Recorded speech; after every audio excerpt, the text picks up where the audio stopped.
avoiding dehydration, overexertion, hypothermia, and hyperthermia. First and foremost, my name is Deys Dags, and I am a calisthenic athlete. Enough with the prologue. The first is dehydration. What is dehydration?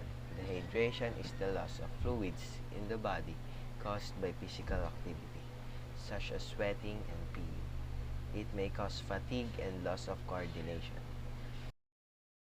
You must drink plenty of water every day to avoid this. 10 to 12 glasses of water per day should suffice to keep your body hydrated. You should also drink water before, during, and after exercising or participating in a specific activity. Overexertion is next. Overexertion is exceeding your limit to the point where you can no longer handle it. Training may become too difficult and frequent if it is repeated too frequently and for too long. Repetitive movements, sudden movements, or prolonged effort are common causes. It could also be due to poor technique or working in high temperatures. To avoid overexertion, begin your workout or training at the low level and gradually work your way up to a high level. The third condition is hypothermia. What exactly is hypothermia? Hypothermia is a condition that occurs when your body temperature begins to rapidly drop. In a simple term, you're getting cold. Symptoms include shivering, dizziness, drowsiness, fatigue, and so on. To avoid hypothermia, you must dress appropriately for the weather or temperature. Layers of clothing are worn, as well as mittens or ear covers. You could also go or move to a warm location. The final condition is hyperthermia. It is similar to hypothermia, but the exact opposite of it. It is the result of excessive water loss. It will raise your temperature and you may become hot as a result of exercise or other activity. Heat cramps, heat exhaustion, and heat stroke can all result from it. To avoid hyperthermia, as with the other, you must dress appropriately for the weather or temperature.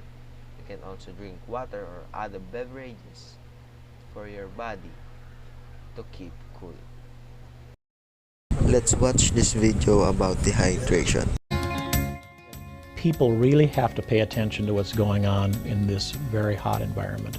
Both extremes of life are the most vulnerable. The middle group are probably those with underlying medical illnesses, but there's also this whole group of people that consider themselves to be the real weekend warrior athletes that say, I'm tough and I can do better than this. There can be very subtle behavioral things to recognize. People get grumpy oftentimes when they're not fully hydrated. If you think about the spectrum of heat-related illnesses from heat cramps, heat exhaustion to heat stroke, then the cramps would be belly cramps, muscle cramps, and just feeling off. The next one, of course, is that people are dizzy when they go from a laying down or sitting position to standing up. Their heart beats real fast. They feel flushed. They look flushed and red. Their skin temperature and moisture will be dry and real cool, but they don't look good. It kind of goes against what you think they should be if they're having a heat-related illness. What happens first is that it's what we call the central circulation is preserved. The circulation that goes to the heart itself, the circulation that goes to the brain, and the circulation that goes to the kidneys.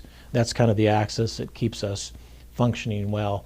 So it tends to constrict down to the large muscle groups, the skin, and that's why the crampiness and sometimes the temperature of the skin will be off compared to what it should be.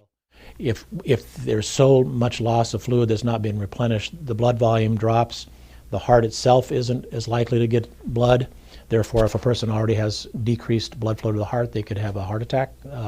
They could have angina, chest pain. In the next step, we've gone through heat cramps, heat exhaustion, and then heat stroke. And of course, stroke, the word itself means diminished circulation to the brain, heart, lungs, kidneys. And a person can literally lose their ability to pump blood to their tissues, and we see death from that. Thank you, Dr. Lee Norman of University of Kansas Hospital. That's all. I hope you learned something new about this sport. Just keep in mind that too much exercise is bad for us. I hope you now understand how to avoid dehydration, overexertion, hypothermia, and hyperthermia. That's all for now. And thank you for watching.